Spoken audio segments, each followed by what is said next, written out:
Morning, everyone. Good morning and welcome to The Reason We Learn. Come in, come in. Let's get started with this show. I'm pretty excited about this. I have a guest here today who is a teacher. How often do we get to hear from teachers? Not often. So if you're just arriving at this broadcast, please like, share, consider subscribing to the channel. But we want to make sure that as many people who are interested in this topic can come in and listen to the real Mrs. G talk to us about English, or as it's often referred to, English language arts. She is a teacher of middle and high school grade English in, I guess, a very small town in Iowa. And she's been on this show before as part of a panel talking about what our kids are not learning in English. And I realized during that show, I wanted to hear more from her because she had some more specific things to say that I think are very important for parents to understand. And we just didn't have the space and time during that panel to get into it. So without further ado, welcome the real Mrs. G. How are you today? I'm great. Thanks for having me on, Deb. Well, thank you for being here because actually we're learning from you. So to get started, tell us a little bit about your specific teaching job, like what grades you teach, what kind of area you're in, that kind of stuff. Absolutely. So I am in Northwest Iowa. It is a small town, but it's about 30 minutes from actually a very big tourist area. It's about 10 minutes from the border of Minnesota.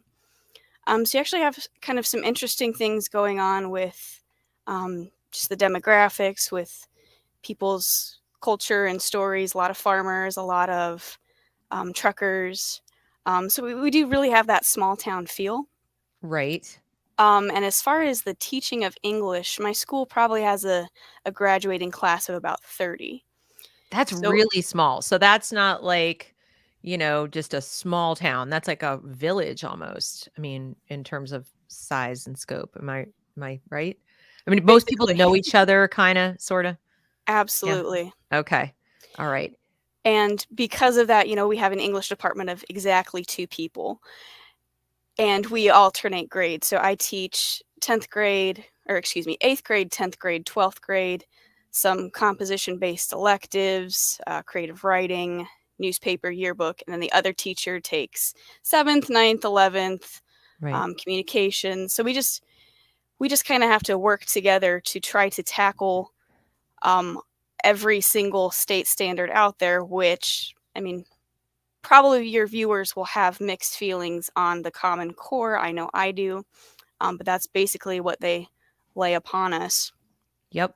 Now, tell us a little bit about that. You say we probably have mixed feelings about the Common Core, and I mean, I do, and a lot of people do, but I'm not sure that there's sort of like one thing. It's not like CRT, that people are pointing to. It's just people have misgivings about it.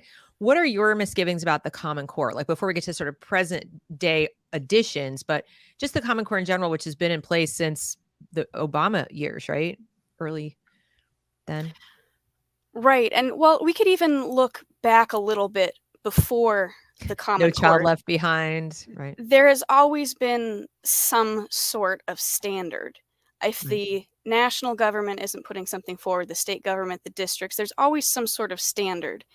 And the Common Core is very well intentioned. It's saying, okay, we want to make sure that the kids in Mississippi and Colorado and California, they're not learning vastly different things so that by the time they're coming to college or they're in a career, they're just all over the place. Right. So that I completely agree with. And most of the misgivings about the Common Core, I think, are how math is approached. Maybe some of the social justice standards, which are not national, they're more state Common Core. There's a ton of understandable disagreement with. The English language arts ones, actually, overall, I'd say they're pretty good. There's just some glaring errors. Like one of my biggest standards in high school is helping students, analyze, synthesize, evaluate arguments in a text. Fantastic. Who disagrees with that? But they explicitly say that that does not apply to literature, for example. Hmm. So So, the students are not encouraged to question even the premises of characters. Exactly. So it really Mm. doesn't give teachers much incentive or students the idea that, oh, I should, there's ideas within literature as well. And sometimes they're not just cute, fun stories. Sometimes they can get pretty deep. And I'm not Mhm. really being encouraged to question that. Right. Um, so basically, that is our starting point. We look at the Common Core, but my teacher buddy and I, we try to recognize some of the glaring errors within there and focus in on the standards that are more important and maybe not quite as much on the ones that are less important. Mhm. Those might be things like analyzing mythology, which I do think is important. I am a classical education fan, but if I had to prioritize with kids who are already behind on really basic skills, we are probably not digging quite as deeply into some of those standards. I think most parents would appreciate that, right? I mean, one of the complaints with some of the social justice curriculum materials is the kids can't read. So you're putting material in front of them that first of all isn't objectively wholesome or good, or like we all can agree on it's worth knowing about or whatever. But it's also complex enough they should have reading and analytical skills of a certain level to even engage with the material, and their reading ability doesn't measure up to that. So drop that and go back. Like, even if it were the most worthy thing in the world, right? And we all agreed with their direction, we'd still be concerned about the ability the kids have to read it. Absolutely, and it's it's really interesting to see how truly nebulous the standards are. They look so cut and dry if you were to look them up. Anyone can find them. Common Core State Standards.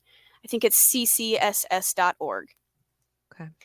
You'll look at them, they're so cut and dry, they make so much sense, but the potential they have to really be absorbed by the social justice curriculum is it's really unbelievable. And what I mean by social justice, I don't mean, traditional discussion about civil rights. I don't mean not trying to find justice for individuals who, under the courts, have been determined that they need justice. It's like we don't put a group of people based on what they look in a courtroom and say you're all guilty and you're all innocent. Yet we Mhm. do So that you're not socially. talking about getting rid of To Kill a Mockingbird, Definitely and not. you're not talking about getting rid of Zora Neale Hurston, or some of these things. You're speaking more about the more explicit theory of all of it. Exactly, exactly. And that's what most schools are seeing really just infiltrate.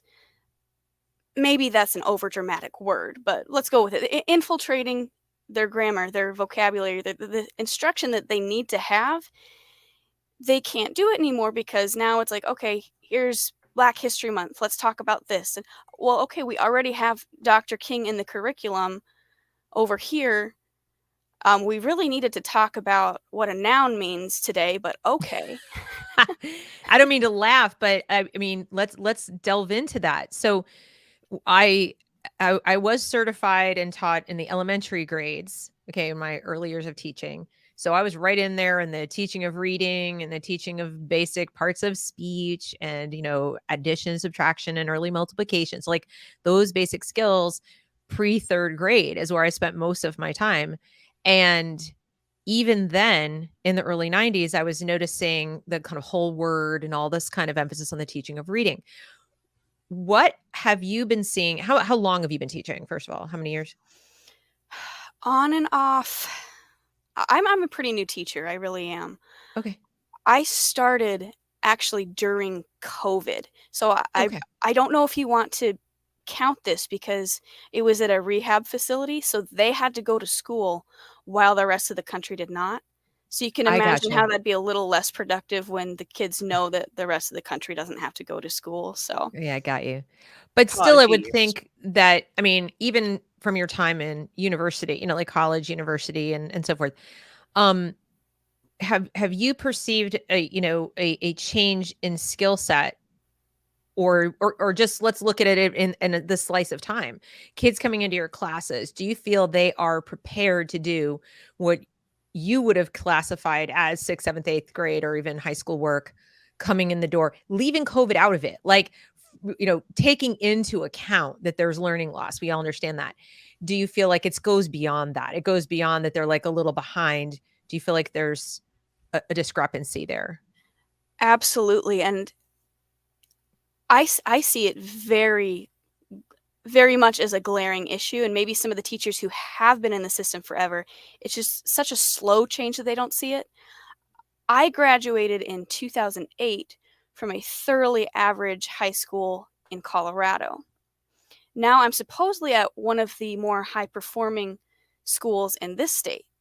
So Hmm. if things had stayed completely the same, I should be seeing more advanced students and more advanced texts at this school just because, they're so much better. Look at how well they're scoring.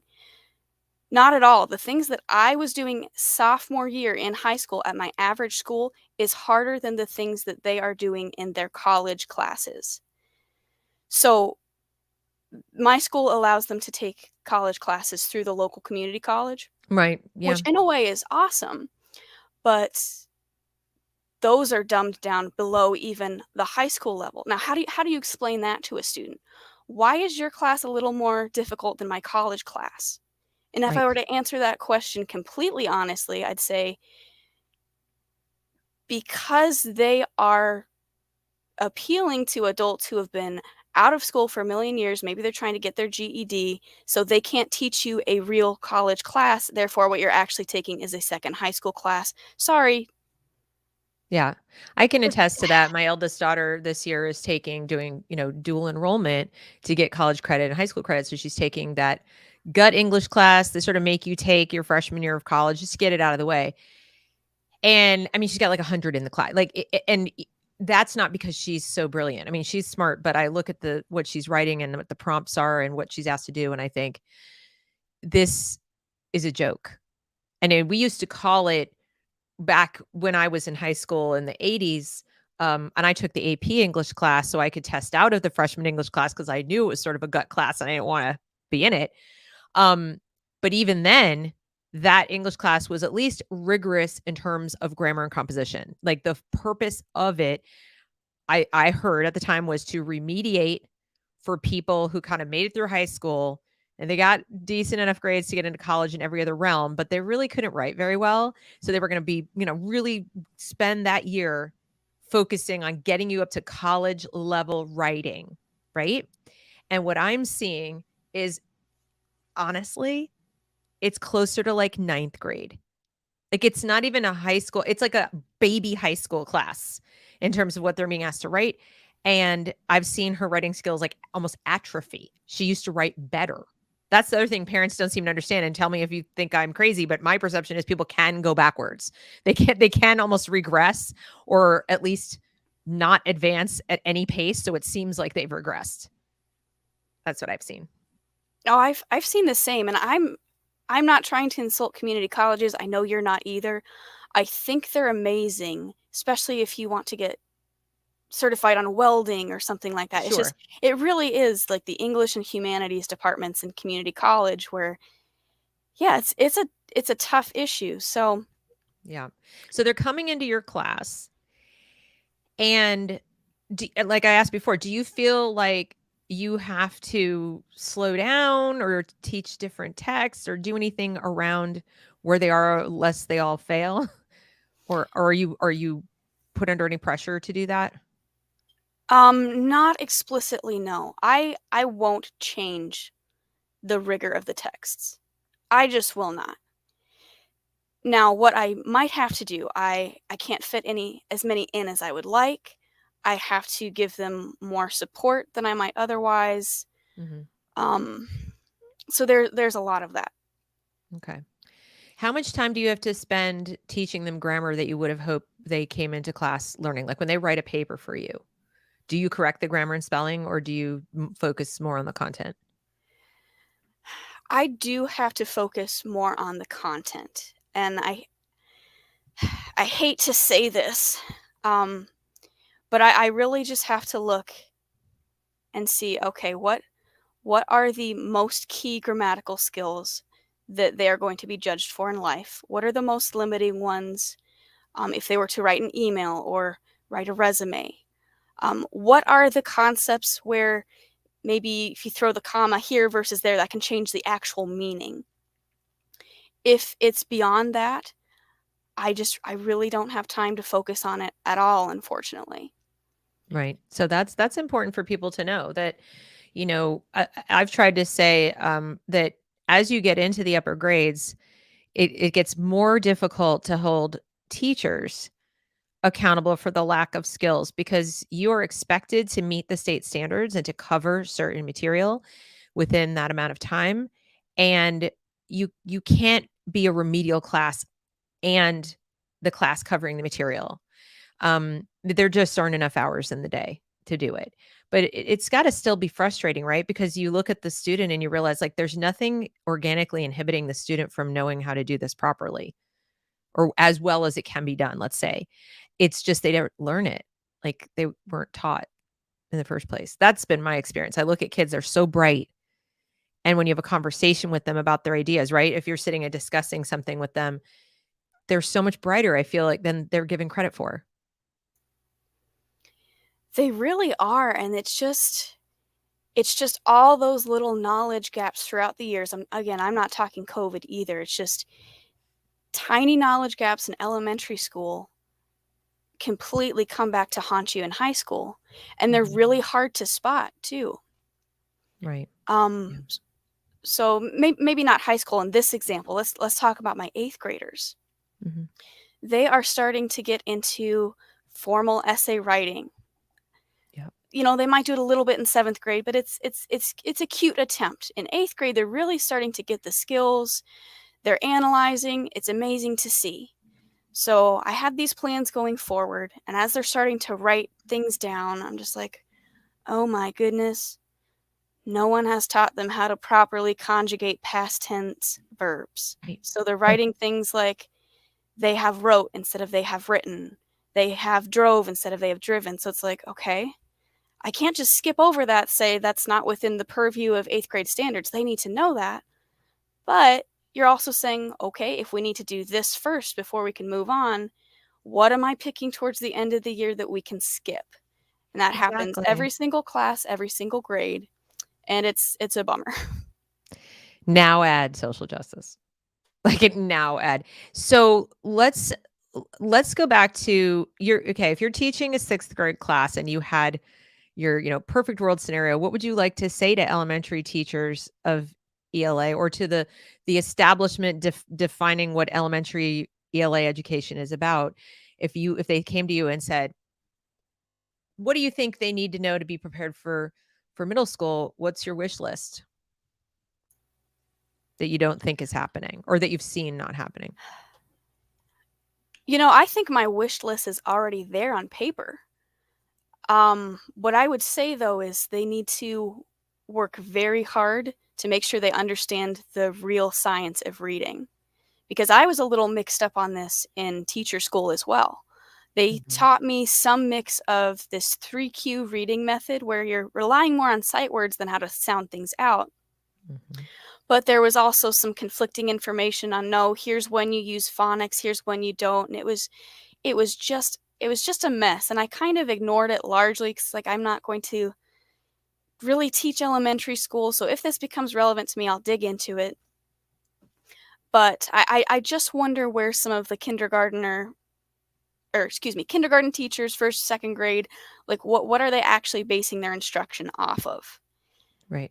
And some of it I know is a little misguided, at least in some classrooms in my area, Mhm, because we had a creative writing class, and just as a quick project, they wrote children's books, and they got to read it to the elementary school kids.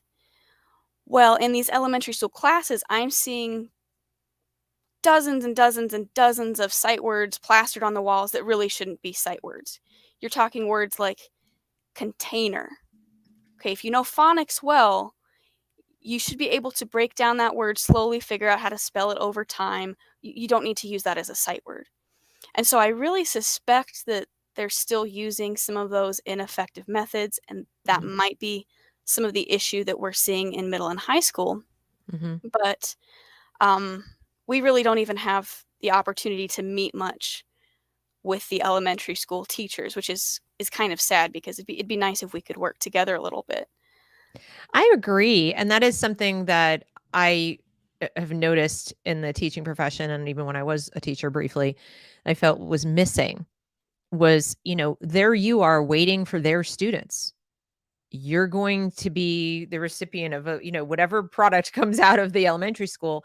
And I think I've been amazed at how little pushback there's been from the upper grades, even from the universities, saying you're sending us people who are not prepared. Stop socially promoting them. Stop, letting things go because of reasons, whatever your reasons are. You're shortchanging the students. Like, you could be the most well-intentioned person in the world. I don't want to make them feel bad. I don't want to harp on details when they understand, or they're doing a great job of ideation or something. But in the end, they have to be able to do the work. And those small things that seem small when you're leaving, second grade going to third or third going to four, they kind of add up. Same in math. So I think people more readily understand it when it's math. Like, well, of course the skills build on each other. That's sort of more intuitive. Like, I get how that works, but I'm not sure people have the same intuition about English. I think it's because it's the language most of us speak as our first language. They forget about English language learners very often.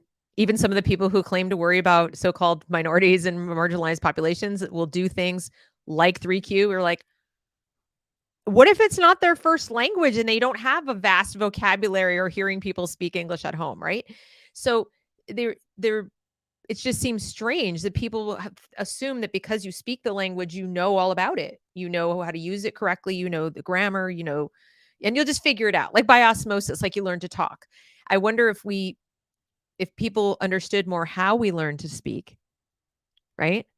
That they would have a better understanding for how we learn to read, because they're really not radically different processes neurologically. And yet we assume it's this magical thing that you just like surround a person with it and they will speak. So I think there should be cross-pollination and discussion. But so that gets to like skill sets. Now, as far as content, you're told what content, but to what level? Like, do they get down to the titles of books, or are you allowed to pick your titles? Are you allowed to pick how the kids will interact with the titles and so on? How does that work?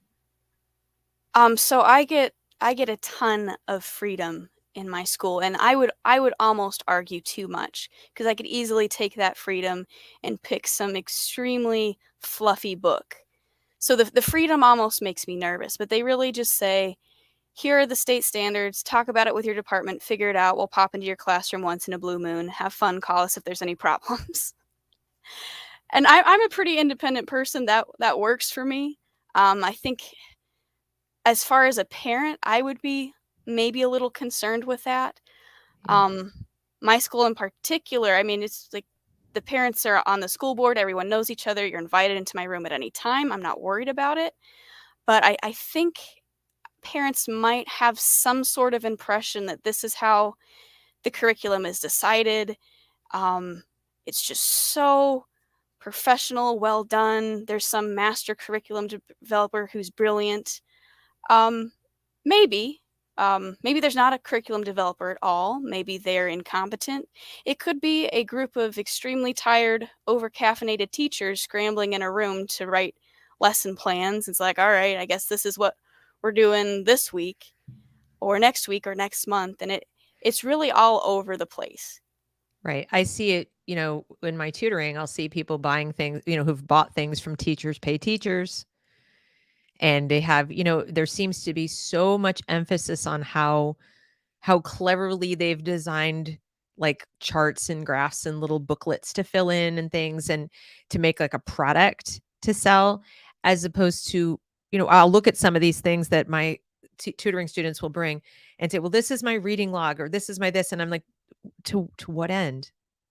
I mean, there's this all busy work. Like, write down the book you read. How many minutes did you spend reading it? What kind of reader are you? Like, all the questions are not questions about the reading. They're questions about the reader. And it just doesn't feel like it feels like the student is just filling out forms and checking off boxes and doing things, but it looks all like this was their this and this, there's like a little cute thing to do. And I think parents maybe believe that that's something either given to the teacher by the school, or like you said, it's part of the curriculum, or that it's doing something because it has a shape and a form and a name and colors and so forth. And unless you are a teacher and you know what the goals, the objectives, the what the student's supposed to demonstrate, they know how to do or understand, you could look at it and say, like, I don't know, is this okay? Like, I have a parent sending me things like, is this good? Is this okay? And I look at it and it breaks my heart because I want to say, well, I don't think it's doing any harm, other than if I were a kid, I'd hate English class because it's boring and really just busy. It's not hard. It's just annoying, like, so. And when you speak about, you still have kids read the same book, right? Like where you'll do novel studies. Okay. So for the audience, that's actually quite rare. What Mrs. G is doing in her class is what we had when we were kids and what you had when you were a kid, right? For the most part. That is not the norm anymore. I'm not going to say it doesn't happen. I'm not going to say there aren't wonderful teachers like Mrs. G doing it, but it is not the norm. I'm also not going to tell you that the state standards tell them not to do it, right? There's nothing in your standards that say don't do it, but are there things in your standards that say do it? There are one or two. There's one or two standards that say, students have to read at length, or you have to read Shakespeare. Well, no, that doesn't even count because you could pick a quick Shakespeare sonnet. Sure. So it's in there a little bit, but yeah, mostly it is, here's your standards. You decide, teacher, if you think that's best tackled through this tiny passage or a novel. And I think part of the reason that we're getting away from novels is because it's very hard to actually execute and have the kids do their own thinking and not cheat. Right. I Because mean, we have the internet now, Spark Notes. exactly, how do you convince a struggling reader who has access to the internet, read the book, don't look at the Spark Notes? It's really tough to do as a teacher because then you have to make sure, okay, these higher level questions that I'm asking, that we're discussing, maybe an essay they're writing, it has to have a level of synthesis beyond what they could find on Spark Notes. So maybe we're comparing and contrasting two different texts that have some sort of thematic similarity, but you have to pick something that they can't just find online, and that's hard to do. Well, and now that's more work for the teacher too. So if I'm putting myself in your shoes and I'm thinking, I want to do a novel study, but I want to make sure the kids don't cheat, I either have to have a really close relationship with each and every parent where there's like this trust bond where they will absolutely take the tech away while they're doing the assignment, or I have to make it hard, like you said, compare and contrast these two texts, because that they really can't do with Spark Notes. But that's more work for you because now you have to read two texts, not one.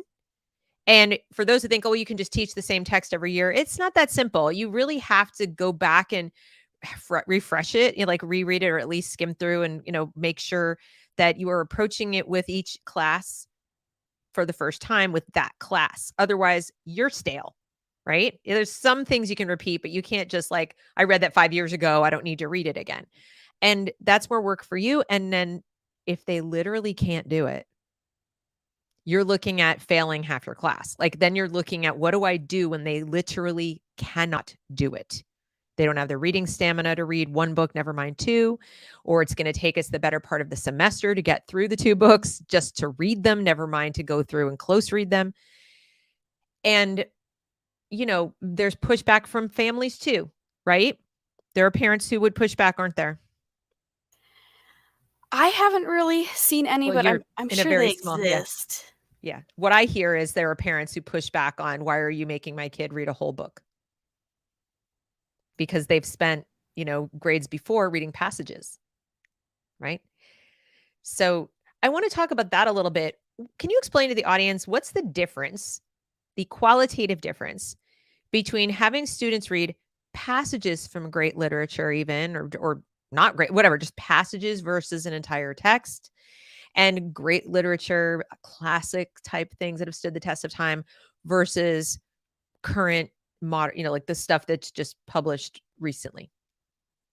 What are the differences? Well, I'd say there's a couple. I mean, for one, classics, they've been vetted over time. So, no, I don't like all of them, but the fact that they are considered a classic, that means somebody liked them, somebody thought they were important, they're still here for some reason. Now, I personally wouldn't assign something like Moby Dick to my classes. I think it's a great book, but it's extremely thick for the value that I think I would get out of it. Yeah, we didn't even read that till college. Yeah, That's exactly. I mean, Melville's a tough read. Yeah. And that's that idea taken too far, though. Oh, I can take this really fat book and replace it with a passage that's, 2 or 3 pages. That can go too far, because what happens is that students never have the opportunity to really get into the flow of reading. You can't really connect with a character in 2 or 3 pages. There probably isn't even a character. It's probably just going to be nonfiction, nonfiction, nonfiction, which is great in its place. But a motivated reader will read. You don't need to have reading logs. You don't have to have as many reading comprehension questions. Like, if you can motivate a kid to read, half of your job is done. And it's really important for some kid at some time in their life, I feel, to just find a book that not only they find interesting, but that they find a bit difficult as well, that they read and tolerated. I'm not going to say loved, because I don't think every student is going to love reading. I think that's a pipe Right. dream.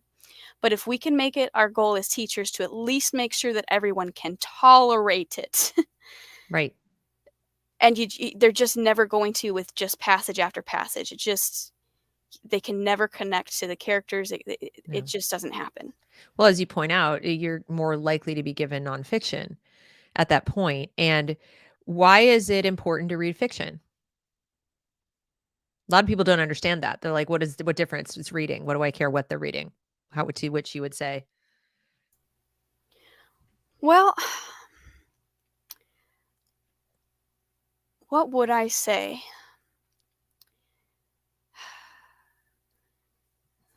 I had a school board meeting the other day, and they just wanted presentations from the various departments.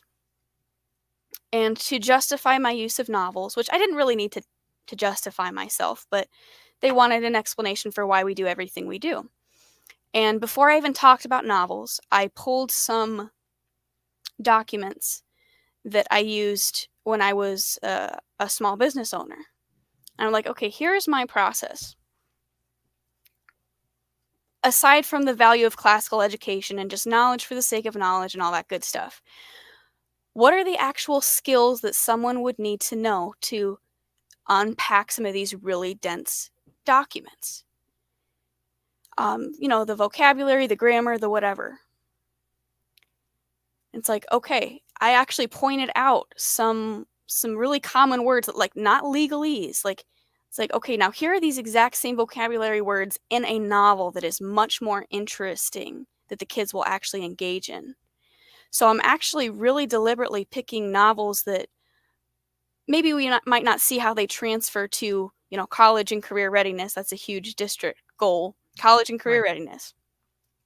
So it's like you cannot on the surface see how these things are connected, but the fact that someone is enjoying the reading more than they might enjoy the nonfiction, they'll just absorb some of that vocabulary easier. And obviously they need some help from the teacher, but so that's part of it. But that would make someone wonder, okay, well, why not just use high interest nonfiction text all the time? Well, I would say because they can get a little dry. This Mhm. style of the writing is always fairly consistent. So you're not really seeing some of those interesting language tools about, oh, here's when I might flip a sentence around. Here's when I might deliberately use a fragment. Oh, here's where it didn't work out so well. You just don't get the same diversity of the actual writing. You don't see the same diversity of the ideas behind it. Because let's say if you're just reading, oh, an article on some new scientific discovery, very Mhm. interesting. That could be a very difficult article, Mhm. but it's also not getting you into any really deep thematic discussions. Well, Eh, that was what I was thinking when you talk about thematic discussions, and a lot of people hear the term theme and they mistakenly hear topic. They say, "What's the theme of Finding Nemo?" And they'll say, "Oh, friendship and loyalty and whatever else." No, those are topics. And themes are more like what is the lesson? What's the message the author is trying to convey to me through this story? And you could have a dozen of them in one novel. There could be multiple themes. But what I've always liked about fiction is that it allows me, and even when I was a child, it allowed me to travel. And I don't, like in my mind, either to different times and places or into different lifestyles and experiences to at a safe comfortable distance for my psyche, as long as you're reading at an age appropriate way, right? And like age appropriate material, it allowed me to gain perspective. So taking, as mobile as we are, as much as we have the internet, there is a difference, I believe, qualitatively in between the experience of being a voyeur on social media to other people's possibly pseudo lives, right?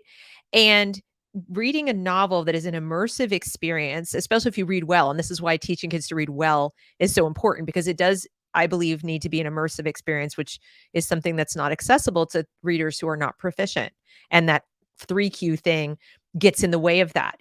Phonetic readers become predictors and ironically become sight readers, but because they've been phonetic readers for so long. But getting back to my point, you then have this sense of perspective, which is part of where I believe we develop our identity. I For lack of a better word, I think our identity is not something that you just pick from a Chinese menu.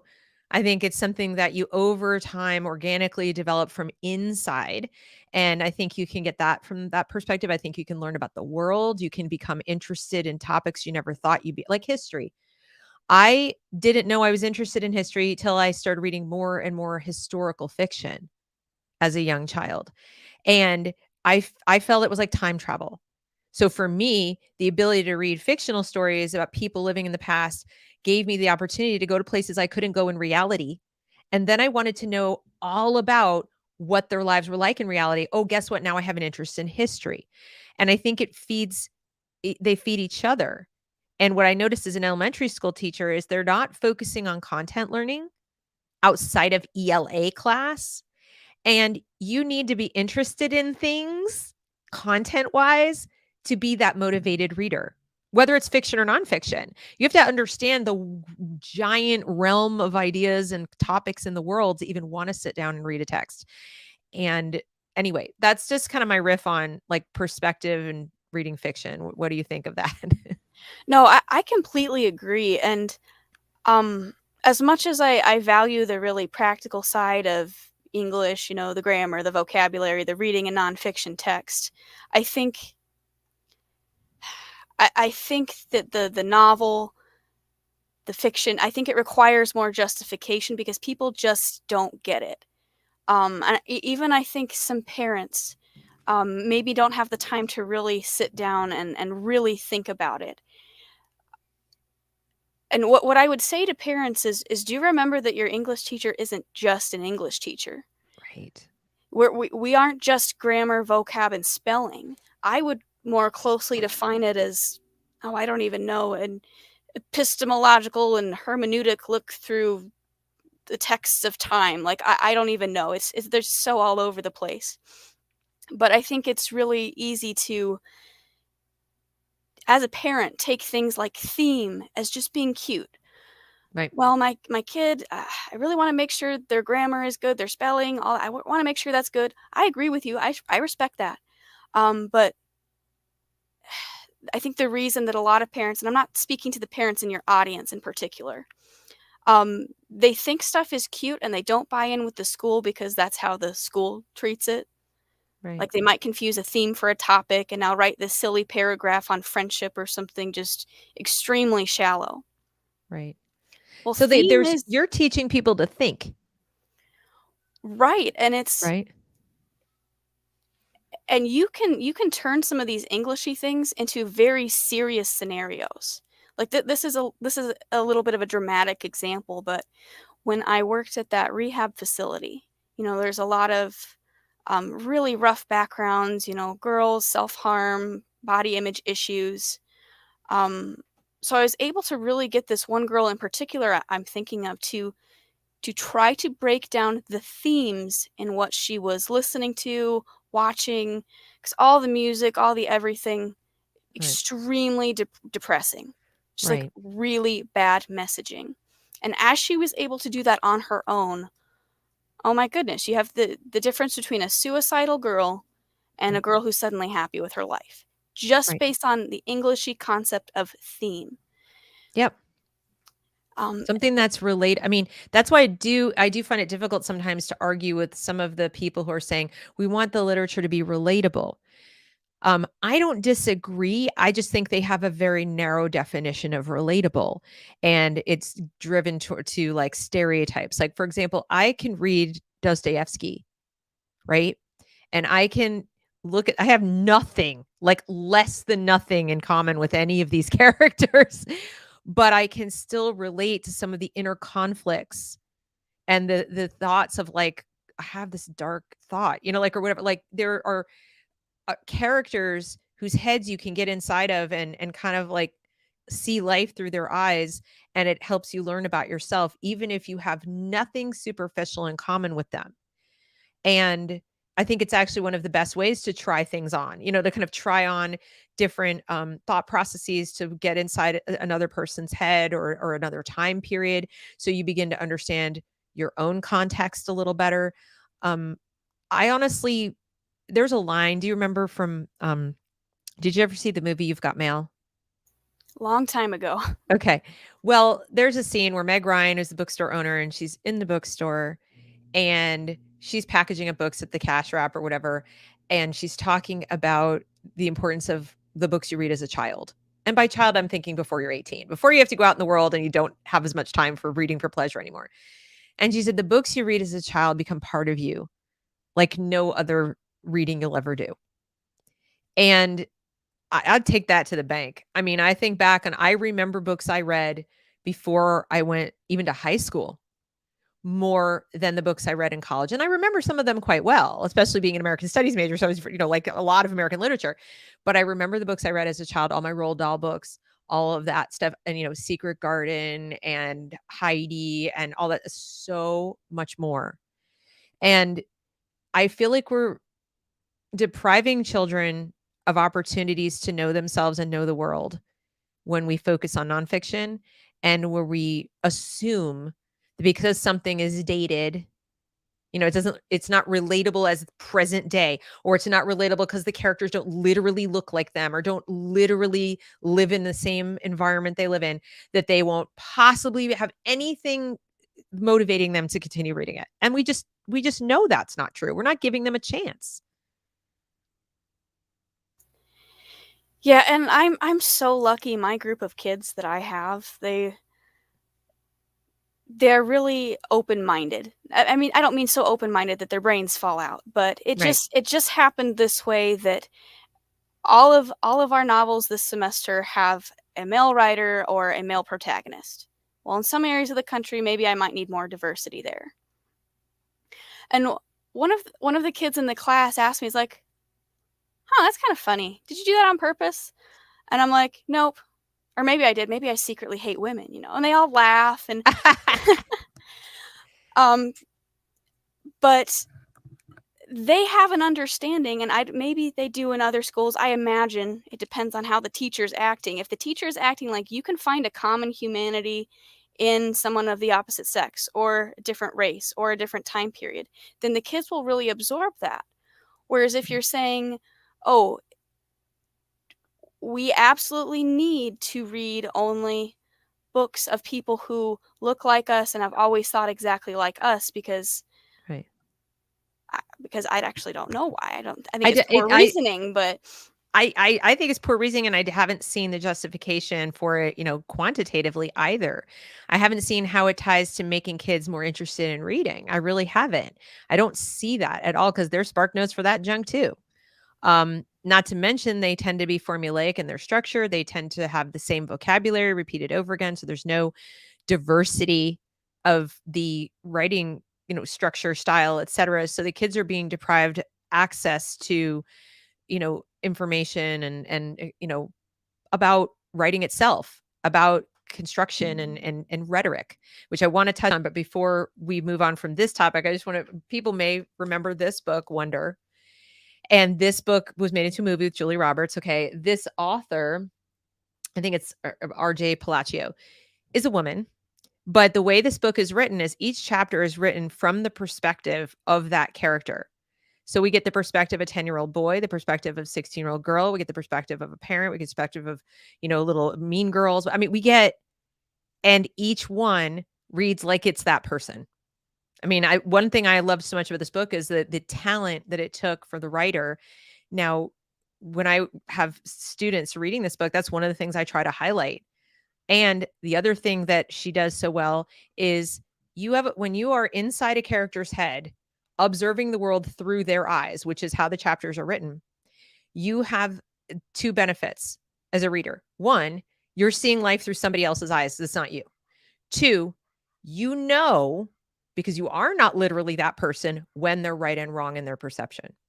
Because then, of course, you go to another chapter and you see somebody else's point of view and you begin to see, oh, you know what? I don't know everything that's going on in someone else's head. So I think it was sort of brilliant because she's trying to make a point in this book about how we see others.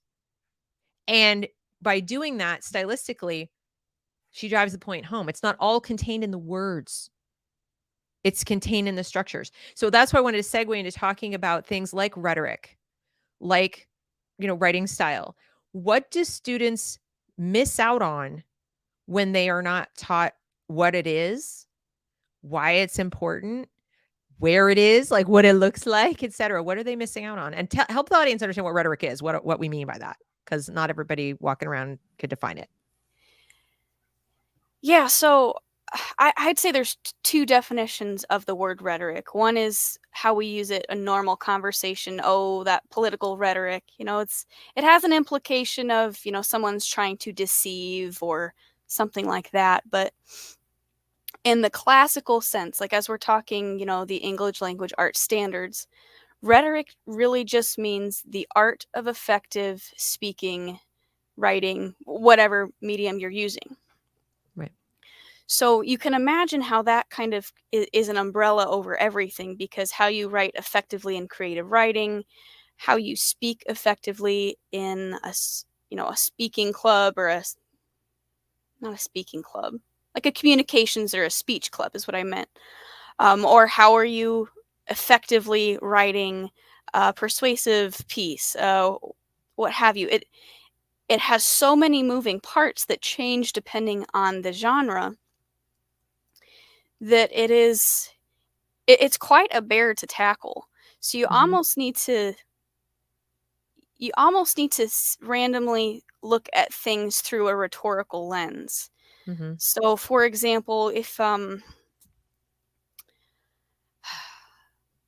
let's say in the curriculum you have The Catcher in the Rye and 1984. Completely different styles. You can break it down by the vocabulary, the sentence structure, the point of view people are using. Okay, very different. Now, rhetoric comes in by saying, why? Why did the writer make those choices? How is it effective? How do we know? How can we break it down so we can copy it in our own writing and speech? So I'd say that's kind of the long and short of it.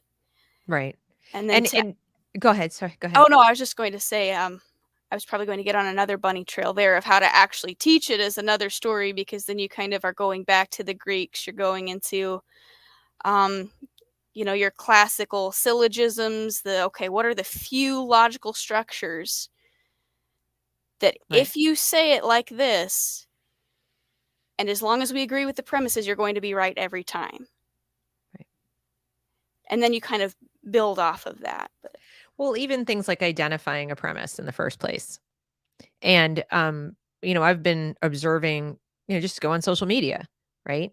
where you have, or in journalism or any of the places where we see the written and spoken word the most today. And what I notice is appallingly lacking is the ability to identify a premise, question a premise, challenge a premise, using, evidence, and then, you know, clarity, just like trying to express ideas logically, um, or identify illogic seems to be a completely lost art, even on people who I know are college educated, purport to be smart. In other words, they're highly regarded. They might even be public figures, and I'm not talking about politicians necessarily who have sort of an incentive to be illogical and use logical fallacies. I'm talking about just average folks, just average people who have like a doctor, or a lawyer, or people who are very well educated, very well highly credentialed, and yet when you hear them or you see them make arguments, you just wonder, like, do you think that's actually an argument? Like, do they? And of course, once I get down to students that I tutor, it's completely foreign. Absolutely foreign concept. They don't know what a premise is. They don't understand the value of identifying it. If someone tells them something, they go by who's the teller. Who's the teller? What are the credentials of the teller? Who do I like the person telling me this thing or saying this thing? Do I like the source of this information? And if I do, it must be correct. So what do they miss when we don't teach them to question that? Well, I mean, obviously they miss a lot. Yeah. Um, but I would say to actually teach what a premise is, I think you need to have a setting where you have permission to, you feel like you have permission to risk being offensive. Yeah. You really For do. sure. So, like, I am a woman, so that's like the one intersectional part of identity or whatever I'm allowed to pick on, right? Now, let's say there's a piece on, okay, this is what we need to do for women's rights, for, I don't know, whatever people want to talk about, the abortion or the, take your pick, anything controversial, okay? Even below the premises that might be in an article like that, there's what the Greeks would call, I think it's the Greeks. Anyway, it's called an enthymeme, an unstated assumption. And we know that, when we know that, but kids don't. And there's huge unstated assumptions even below a premise. Right. And Very true. something like Very that, true. the unstated assumption is that women should have rights at all. Should they? I'm serious. It's okay to question things that have been settled for so long. You might find some clarity in how Right. a very basic assumption becomes a premise, throw some together, becomes a whole argument. If you can't break it down to the very, very basic, you might lose the argument somewhere. Absolutely. Absolutely. I think that's such a great point. And people may still be wondering, like, well, why are you talking about this in relation to English class? And I think it's a fair question because it doesn't necessarily need to reside solely in that domain. I mean, you could talk about these kinds of topics in history class and science class, you just around different subject matter. I just think that it tends to show up more in the humanities because we're engaging so much more with words, right? Right. And I didn't mean to make it seem like I'm somehow pontificating for or against abortion No, like no, in no, an no, no, English class. That would be no. that would be Oh, highly no, no, no. inappropriate. But Right, you do get to the higher level English classes, and some of the things attached to classical logic and rhetoric, they just don't apply to concepts that everyone agrees with. right, right, If you're reading an article about here is the anatomy of a cat, you cannot apply classical rhetoric to it. It's just, no, you have to find something just spicy enough to where you're not getting out of your lane, because you're not the parent, or at least you shouldn't feel right, like you're the parent, in my opinion, and pontificating your own views. But right, it has to have enough to it to where they can actually pick out the disagreements and how they're built and why they exist. And I mean, that's a whole mess. I mean, that's part of why kids in some part of the country can't do this at all because they're not allowed to question anything That's right. unless it's Eh, outside, if unless it's inside, some of the most widely accepted social justice umbrella. But yeah, they're not mm, allowed to question anything, and right. And that scares me. and that's important because in the Common Core, what I've noticed is you have kind of two kinds of nonfiction texts that they rely on heavily. You have the kind you just described where like, let's talk about, the specific characteristics or ecosystem of this pond, whatever. And so you read about, the scientists are going to the pond and the pond has these animals and the animals are doing this. It's just like a slew of facts, like a news report. And then you have the kind where it's like, this pond is it threatened by pollutants, blah, blah, blah, blah, right? So now we have something that's more, like you said, we question the underlying assumptions and go up through that, but they're not using it that way. They're using that text and they'll use that text, both texts the same way to say like, what is the passage about? What kind of pollutants on there? How are the pollutants hurting the pond and the lifestyle in the pond? The reading comprehension is what, where, so like what, where, and when kind of questions, and not a lot of how and why. Or when it is how and why, they're very leading questions. What do you need to do to fix this pond? Right. Okay, the assumption there is that even though I'm a fifth grader, I need to somehow do something about the pond. Like, really? Can I just learn how to Exactly. read first? But yeah, it really helps them pick out things like bias and just if they can pick apart those assumptions. And it's, Isn't that yeah. ironic that there's so much talk about identifying hidden bias and identifying intrinsic bias, whatever? Here, read the text, and we're just going to ask what, when, and where questions. We're not going to at all interrogate the point of view of the text. And so I feel like, as you said, Common Core had a good goal. Let's make sure all the kids are getting minimum basic instruction so they have the minimum basic skills. Of course, didn't work, but whatever. And then, but it feels like they're scooting in under that umbrella. Uh, let's make things very basic. That we need basic material, basic content to teach minimum basic skills. When I just flatly reject that. I think you can use, you know, classical content, the most rigorous content you can find, and still standardize what the kids or how you're going to evaluate them, that they understand things and they know how to do things. So why wouldn't you use the best quality stuff rather than the low, it feels, I don't know, it feels like a disconnect to me.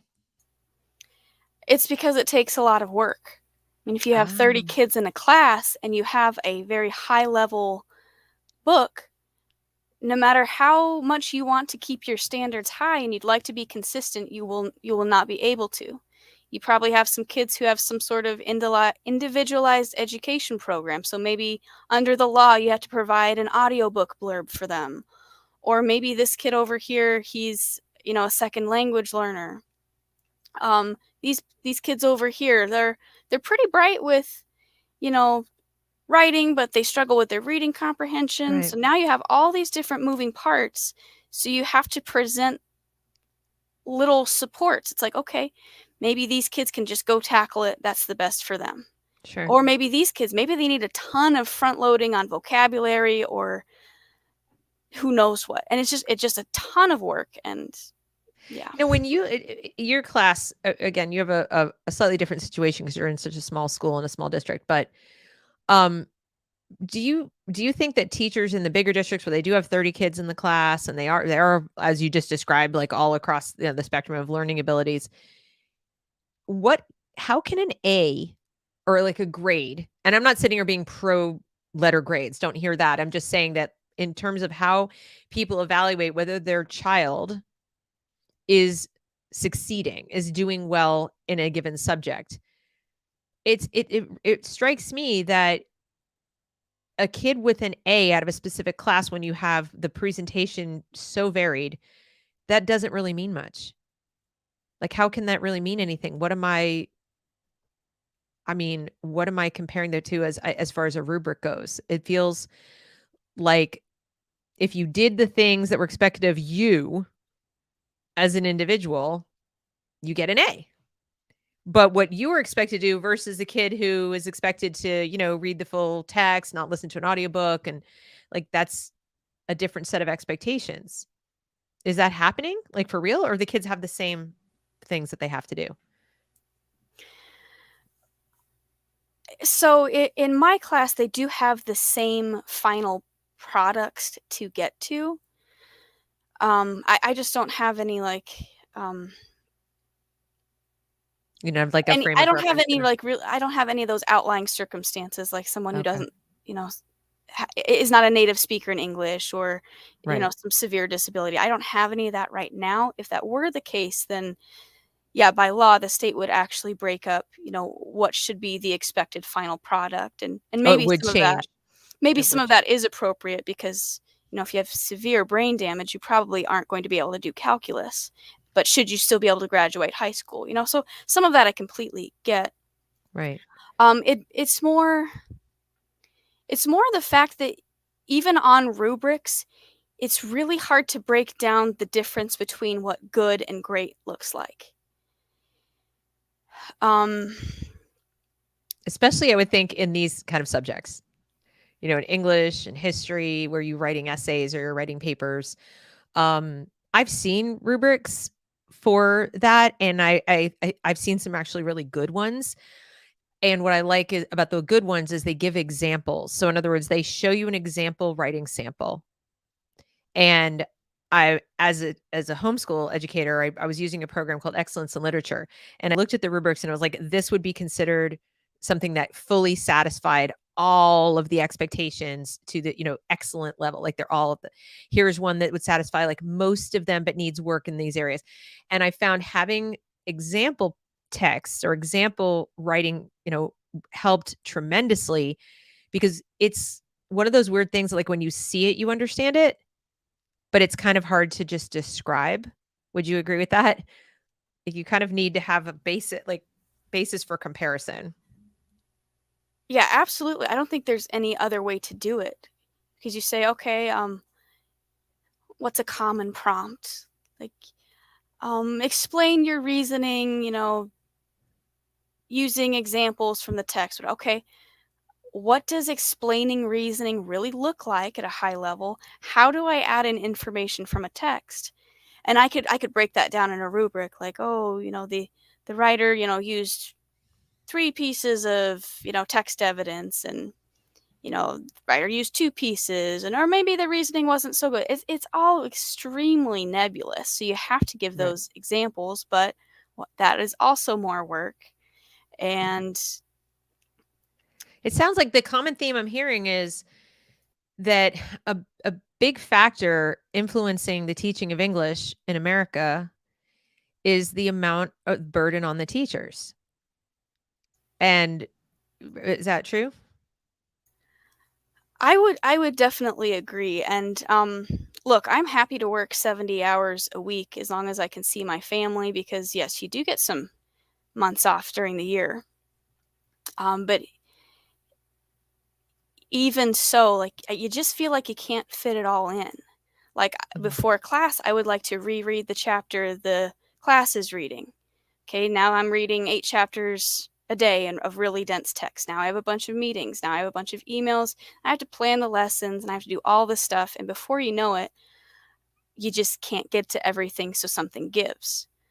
Mhm. So, um, sometimes I think that does create a lot of just kind of prepackaged curriculum, which, if the curriculum is good, fantastic. Mhm. But like you've said, sometimes the things they give you, it might be, teachers pay teachers, or it's just what won't work for your specific class. And Right. So you have to start over. You have to right, right. create something for those students. Mhm. And what the way at least I separate the good teachers from the not so great teachers are they are the ones who are doing that customized work. They're individualizing their instruction, at least to their class, if not to the individual students. They're trying to get as creative as they can each year for their own sanity, as well as to keep things current and make sure that they're meeting the standards, but at the same time not getting having everything be sort of bored and formulaic. And you have all the work that the district expects you to do. Now, given that you may be in a small town, but you're still in a state that has a couple of urban areas, um, what's the have there been any changes that have come down to you that you've felt like, I don't know if I'm gonna be able to do this, like, or I don't know how I'm gonna do this new thing that they want me to do, whether it's related to social justice or even just SEL or anything else that they're now adding on? Has there been anything for you? Because generally that's decided at the state level, not at the local level. Um, yeah, we've always been pretty well aligned with the state level. The state itself seems pretty hands off. Mhm. At a district level, they have a lot of college and career readiness, which sounds great, and I agree with. But it's taking 50 extra minutes after normal instructional time every week to talk about things like mental health and, you know, personality. And maybe at the end, we talk about like loans and credit and things like that. So it's like, it has potential, but it also is really getting into that murky social emotional learning areas where you're just talking too much about personal stuff. And okay, write me some really personal response. Oh, just kidding. You don't know how to write yet, and now we're taking 50 minutes away from you that you could be learning how to write. And if writing helps you learn how to think better, then cool. We're just You'll doing things in you'll the wrong you'll order. Have do fun, be kid. you'll do better on those tasks as far as Right. career readiness. Anyway, I mean, Right. that's something I've noticed is I feel like I don't know if it's politicians or if it's people who are up at the administrative level so far removed from the classroom. I feel like they overestimate what's possible in a classroom, not just in the span of time they have and everything, but even just in a classroom. Like what things don't lend themselves well to being learned in a classroom. And I feel like there's this impulse to say because it may be theoretically possible to teach this, we should teach it. Like we should teach, like we can front load life with all the teaching of all life skills, and then everybody will be successful instead of realizing that w- one important life skill is not exactly knowing, being prepared for everything, but having sort of just these core basic skills that you would then apply and then teaching the expectation that you don't know everything. You know what I mean? Like, so when I was in school, it wasn't explicitly taught. It's not like somebody stood at the front of the room and said, know what you don't know and be aware that there's a whole world out there that you, even after 12th grade, are going to have to learn about every single day of your life. Like it wasn't explicitly instructed to me, but somehow I don't know if it was through the literature or just through showing us enough breadth that we got the impression that at the end of 12th grade, even as teenagers thinking you're so smart, that we really had no idea how to adult, right? Like I would have appreciated a little financial, personal finance and stuff, but I would never have expected school through 12th grade to set me up. So like I could walk out the door and like make all the decisions. Like I expected to be stupid, like to be ignorant and to have to use my skills of reading and writing and communicating and asking questions and research and all that to figure out the stuff I didn't know. That's just it was a baseline underlying, like you talk about underlying assumption is that, hey, I'm 17 or, I was 17, but some people 18. I don't know everything. And I'm not expected to know everything. But it's my job to figure it out. Like I wasn't waiting for like, okay, I'm here. Come give me the things. Like that too. Couldn't tell you how we learned it, but we did. Well, and I do think, the schools could have done a better job maybe in the 90s when I went to school, mentioning some personal finance. Yeah, they could Mm. have done a better job. But now what I'm seeing is um, just vaguely familiarizing students with things is so dangerous because, oh, that word is familiar to me now. But you don't really understand it. But the fact that, oh, yeah, I remember that, they somehow get an idea that they have all the information they need to know when they've barely scratched the surface. Right. So, and Exactly. I'd say that's true across all subjects. Right. And the same true with like personal relationships. Like let's teach them everything they need to know about sex. Let's teach them everything they need about. And in the meantime, when you're sitting there trying to be an English teacher, and you're like, "Can I just teach English? Like can I just teach literature and writing and rhetoric and grammar and spelling and all the things related to English and not have these other topics like creeping into my classroom day, creeping into my workload. Do you think that that this is driving teachers out of teaching? This kind of extra. Absolutely. I mean, it's 30 years ago, the job was hard. And I'm not saying the job is harder now. I think it maybe depends on where you go.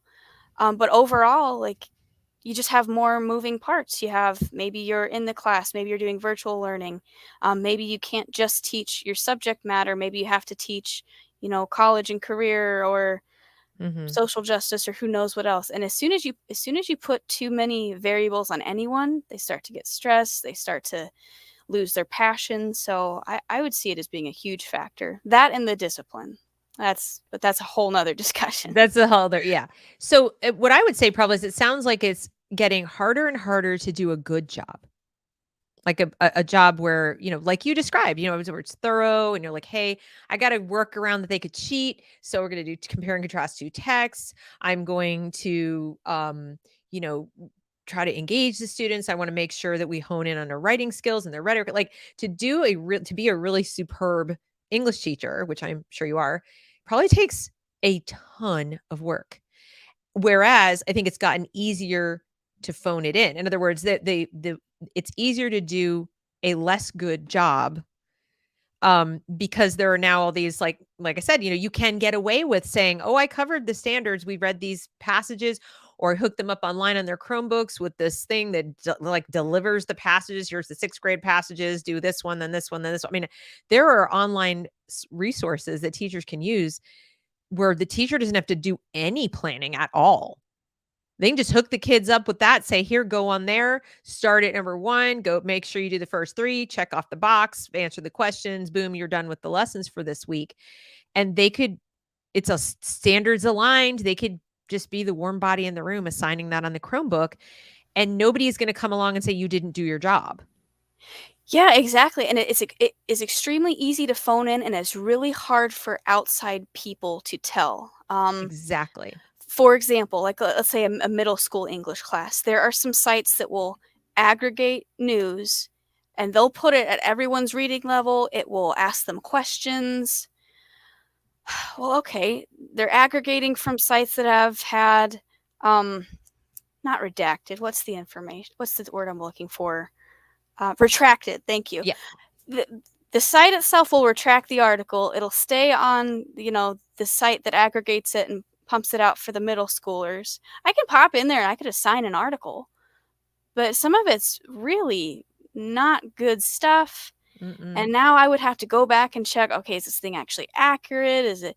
And before you know it, to actually make sure I'm giving kids information that is true and wholesome, that would take me hours, theoretically. right, right. And then this makes me so sad. Melanie says, "My gifted 5th grade daughter was expected to tutor a minority girl in her class that had been socially promoted. She came home crying to me because she couldn't teach the girl to read." This is, in my opinion, this is like abuse of both children. So the girl who was socially promoted missed out on being taught properly or having the remediation she needed when she needed it. And now we're using a student and depriving her of her opportunity to read at her potential. Melanie, I can relate. My daughter, when she went into public school after homeschooling, entered into the 3rd grade when technically she was reading at a 10th or 11th grade level. It was crazy. They didn't have a reading level for her, basically. And they had her doing the same thing, tutoring the other 3rd grade students. She was miserable. And thus began a downward spiral of thinking, school sucks, English class sucks. And while she still loved to read on her own, she just absolutely hated the whole concept of English class and began, you know, in earnest figuring out how to phone it in because she could.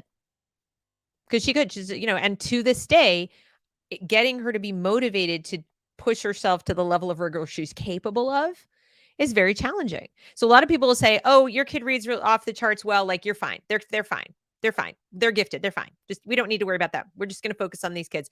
And like, okay, what you're not taking into account is that my child needs different things. Just because they read very well doesn't mean they're fine. What is, as you say, what's the underlying assumption there? And how are you're not even considering that you're wrong. So, it's cruel and it's abusive, and I think, it's not discouraged enough. I don't know if I wanna go so far as to say it's encouraged, but I do think it's passively incentivized, and I don't see anybody within the system auditing this and going around and saying, "You need to be more like the real Mrs. G," and not like teacher phoning it in with, you know, nonfiction passages and multiple choice quiz questions, or we're gonna do a Kahoot every day.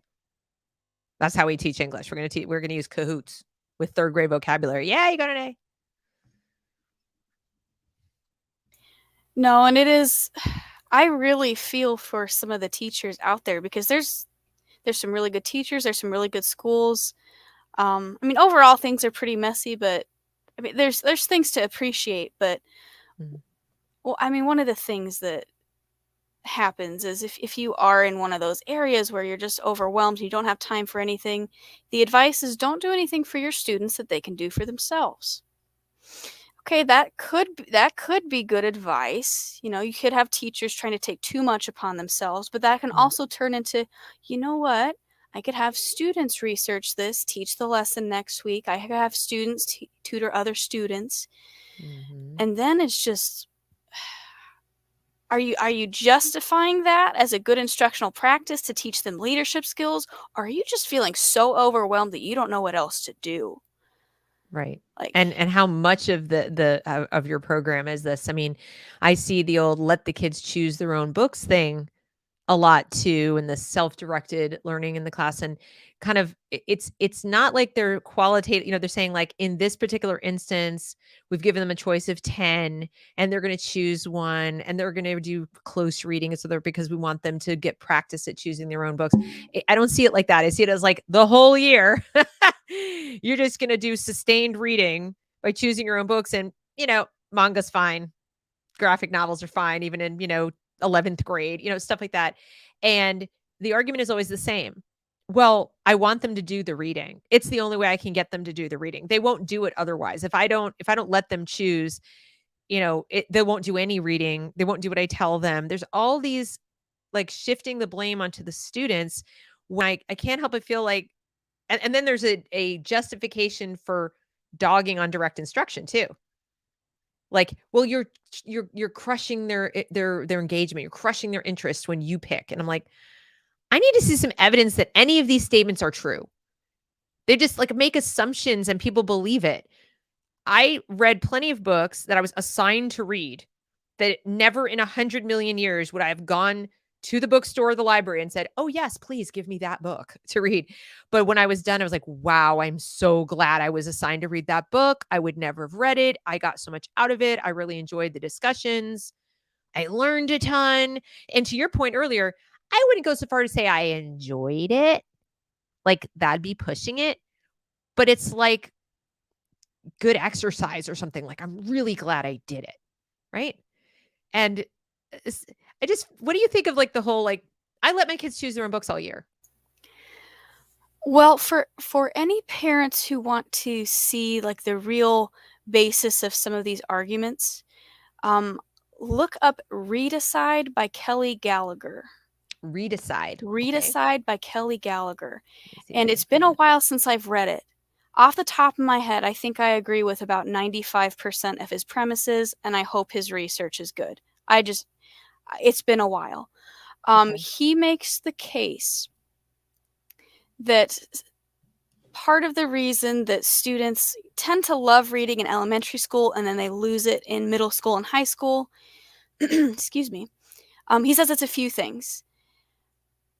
We're either over teaching or under teaching books. So, like Deb was saying earlier, here's your reading log, here's your gazillion questions, and it just makes it stressful. It's like, I'm bored. I'm looking at this stuff and I'm like, why is this Right, necessary? exactly. Or the alternative is, here you go, kids, read your book. I know it's hard, but bye, have fun. So, I mean, I definitely agree with this researcher slash educational philosopher that it needs to be a middle ground. Right. Well, now there are some students who, no matter what you throw at them, they're probably not going to like it.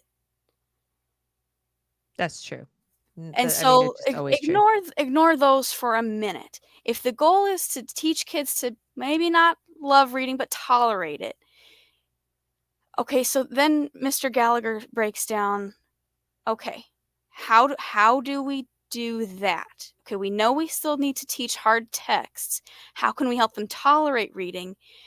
Maybe a way of doing that is part of the time letting them choose basically whatever they want to read. Because if the only reading experience they have is difficult and frustrating, they're probably going to have a negative association with it. Fair enough. Obviously, you can take that way, way too far if all you're doing is reading fifth grade level books. It's not good if you're in 10th grade. Um, so the way I handle that is basically, if someone gets done with something early, you free read. I don't care what it is. Just free read something. If it's something you've Right. already read, if it's something easy, just free read something. But Right. everyone does need to, be reading the difficult text that we are working on as a class. And maybe there's a better way of doing it. The Well, I mean, like I was saying, I can see where there's a blend where you give the kids an opportunity to choose books, but you allow them to choose them from a grouping that you've pulled together. So you can make sure they're gonna be pushing themselves a little bit in some regard, right? That there's nothing on there, like you said, that's like fifth grade or whatever. That you don't have them, reliant on pictures, for example. And then you can encourage them to, choose something that is outside their norm, and maybe there's an incentive for it too. Maybe that, make it almost like the Olympics, like, these, the degree of difficulty, this is triple Salchow, whatever. It's like where you could like gamify it and make it like, this is the category where, they're good books, but your degree of difficulty is this. There's one, but and you could even possibly give like bonus points or something. And as long as it's not, hurting the kids who don't pick that, it's just like it's more like a bonus maybe towards something fun, like I don't know, choose a classroom activity or a day off or whatever. But I think there are ways to do it where you can incentivize them to step outside their norm and make it feel like they're renegades and rebels, as opposed to doing something that's hard and unpleasant.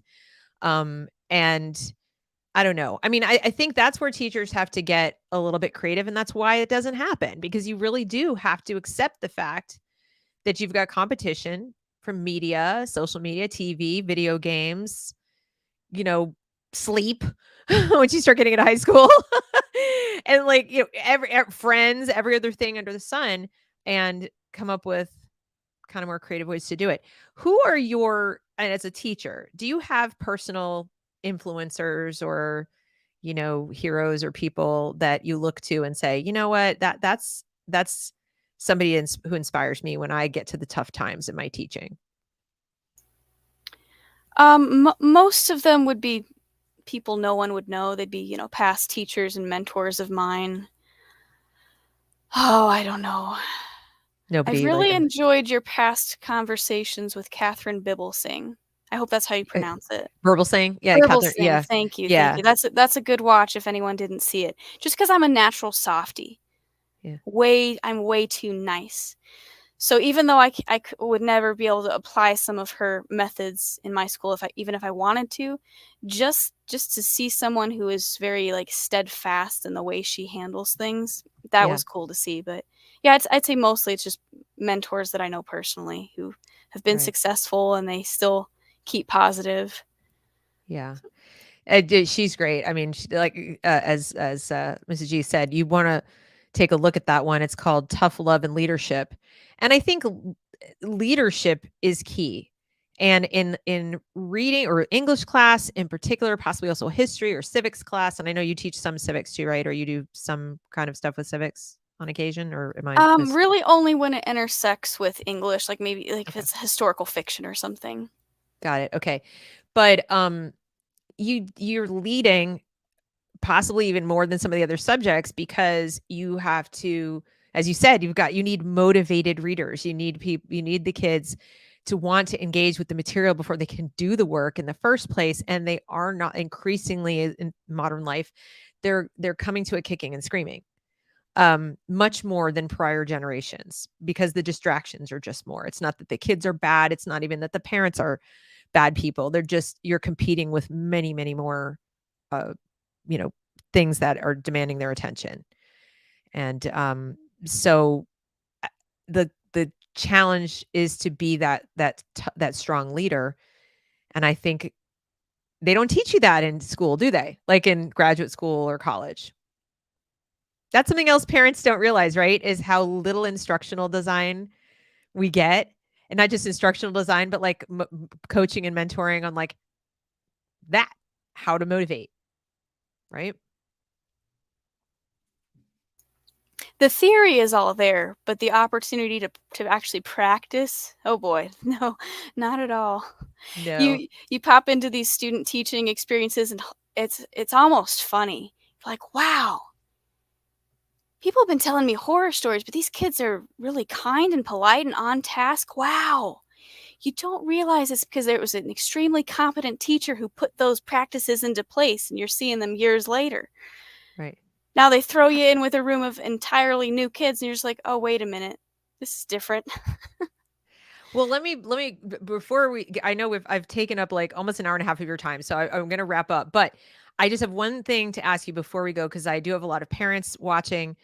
How can parents, especially with so much like stay away, don't come in my classroom, or whatever, is there are there things that parents can look for, generally speaking, to identify whether their child's English class, English instruction at the middle and high school level, which is your domain, is you know, up to snuff? Like how can they find out what's going on in English class? What would you recommend they do?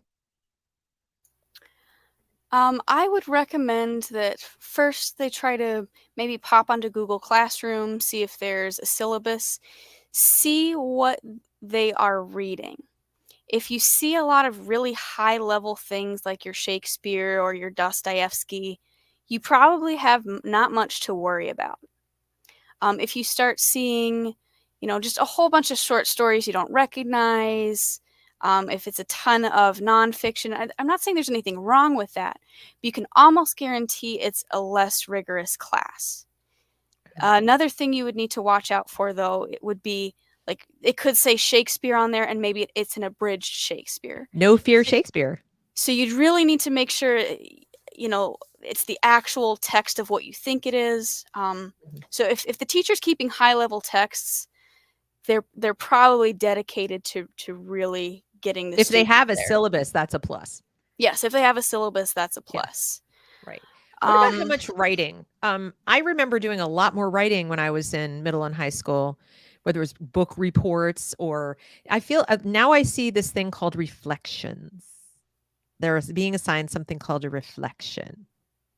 And then I read them and I'm like, yeah, this is just your feelings about the text. This is not anything that you've pulled out of the text.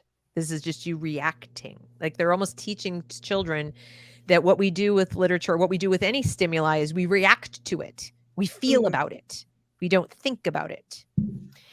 Yes, and I would take those reflections and I would quantify them. Part of the reason most districts are doing that is because you can't just say, write an essay on this and that. They need so many stepping stones.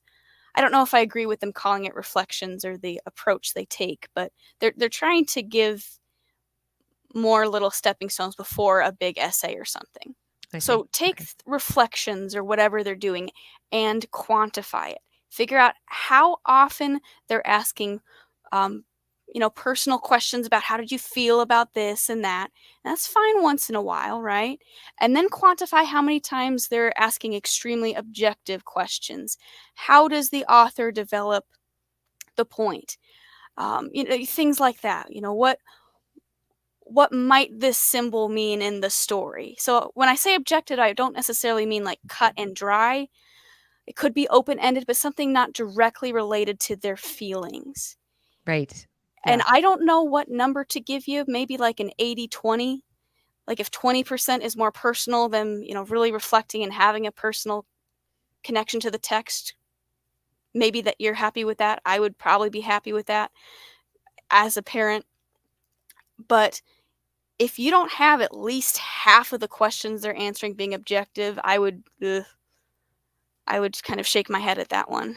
You start to think this is an SEL Mhm. class masquerading as an English class. Right, right. And then Right. if From you the start to see all these pieces together, the writing is very personal, feelings based all the time. The texts aren't yeah. very difficult. That's when I would start reaching out to the teacher themselves. It's Right. like, hey, my son, he really loves to read and he just doesn't feel like he's being challenged. Is there something we can Yeah. do?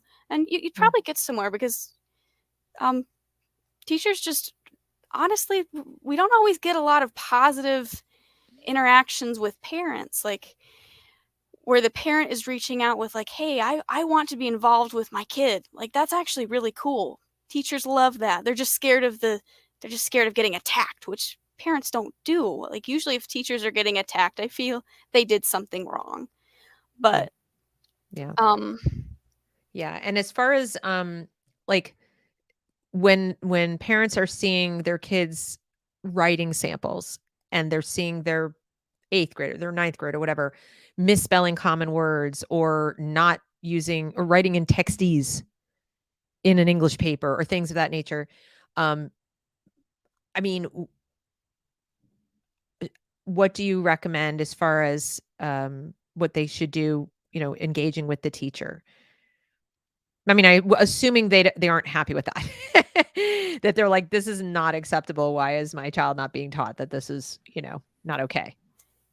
on that one, I'm not sure how much I would engage with the teacher. I might just go find Khan Academy or Quill or some of those extra free programs that will give you a diagnostic to where it can tell you exactly the gaps that your student has, and it can tell them, okay, here's the practice you need. Because I think it would be really hard for the teacher themselves to really break that down and give them some extra supplemental help, because Right. you're almost guaranteed that they're not going to be at grade level in grammar. You're almost guaranteed that. So if you want to Okay. actually get them to grade level in grammar or vocabulary, I would recommend just finding some supplemental something, and even like 10-20 minutes a week, Mhm. nothing miserable. I think most parents could probably fill the gaps. Well, that's really important advice. I hope everybody takes that to heart that, just assume, and I would agree with this, that your middle schooler did not learn in 4th grade, which would have been the typical time to begin. And I'm not a big fan of these arbitrary timetables, but you need something to go by. And the first big test of reading ability is after 3rd grade. So that's when students are sort of expected to know how to read functionally well enough to start reading texts for the purpose of learning, and as opposed to learning how to read. It's not to say they'll all get there, but that's kind of the goal. And so then once you have the baseline of, okay, the kid is functionally literate, now that's when you begin the process of learning grammar. Things like parts of speech and what is a sentence, what are the parts of a sentence, and you work your way gradually up from there, each year delving more and more into the structure of the English language. And the reason that's important, of course, is, well, first of all, you're a better writer and you can communicate more effectively. But also, if you're going to learn a foreign language, which most states require in high school and most colleges look for, you're really hamstrung if you don't know your own grammar, right? It sort of helps. But so they're not doing it in any formal way anymore. I mean, it's barely touched. So just assume that they don't know it and find something that is going to be, fun, engaging, age appropriate to remediate the grammar. Just take that on yourself. I would say that's my advice. I'm not speaking for Mrs. G, but that's my advice. Just assume they don't know it. Do a diagnostic and then figure out some way to teach it to them. Yeah. What she said. Oh, she's on this side. What she Yeah. said.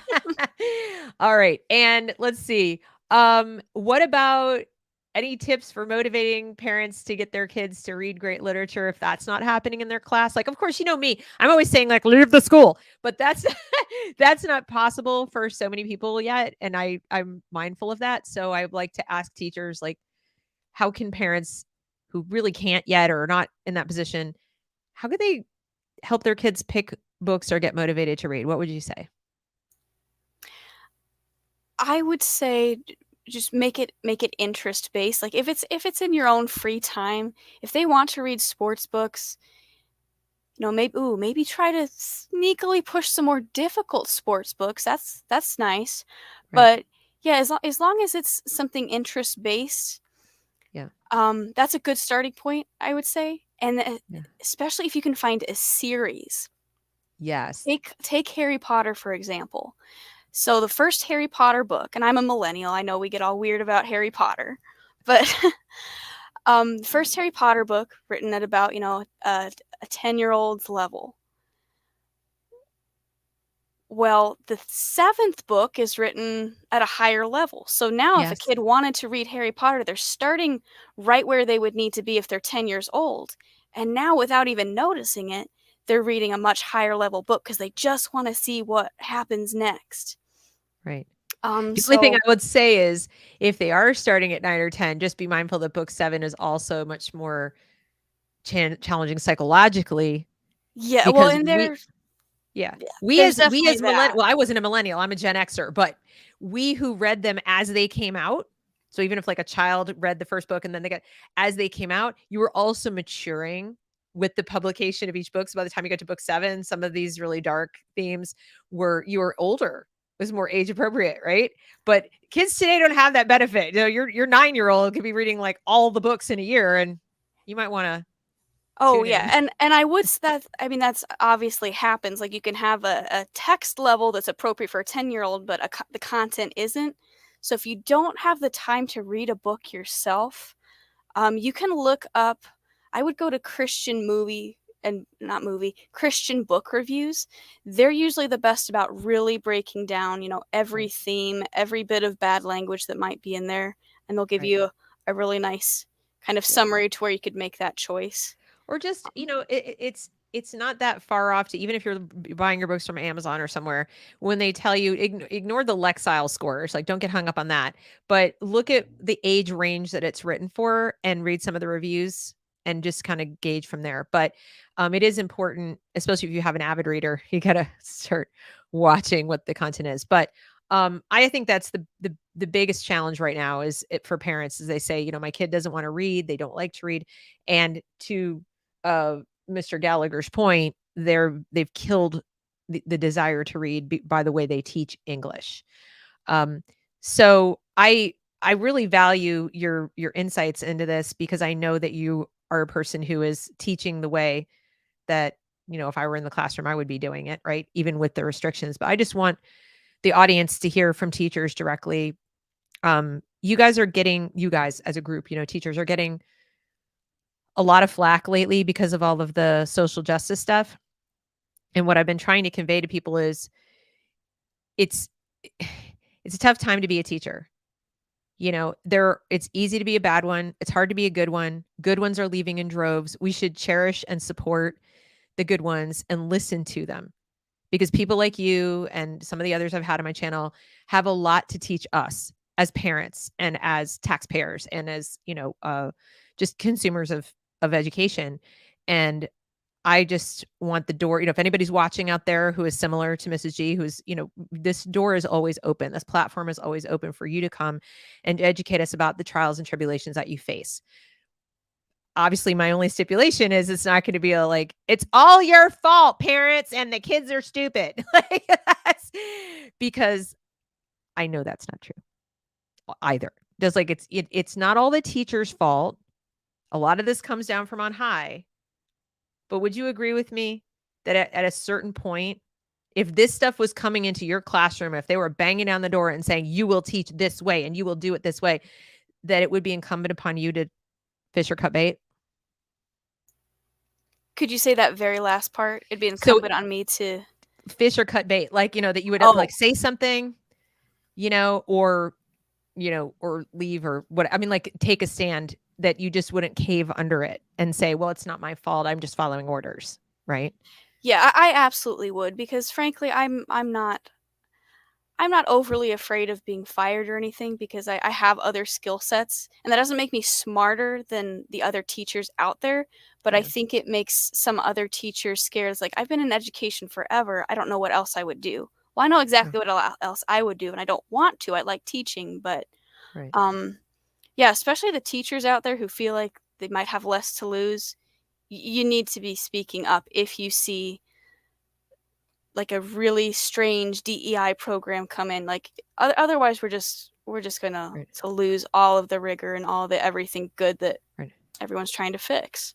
Well, because to your point, English, never mind COVID and never mind the social justice. English was already getting kind of watered down, or, Common Core, well intentioned though it might have been, already lay the foundation, and No Child Left Behind, all these sort of federal programs for the incentives to be in the wrong place as far as the teaching of English. And the rest is just walking through that door. It's kind of like, thank you for setting this up for me. And now we're going to fill in this space where you're not doing the rigorous work. Or we're going to tell you this is more important. So, I really thank you for taking the time to come and talk to us and educate us about these issues. And, you know, if you want to engage more with Mrs. G, she is a member of my locals community. So you can join the reasonwelearn.locals.com, and she pops in every now and again to tell us things and to make observations. But beyond that, I hope everybody understands that a lot of times when I invite teachers on, they prefer to retain their anonymity because they are still in the classroom and they have students and things like that. So we're trying to be respectful. So thank you so much. Thank you everybody for watching. And again, please consider liking, sharing, and subscribing. Have a great weekend.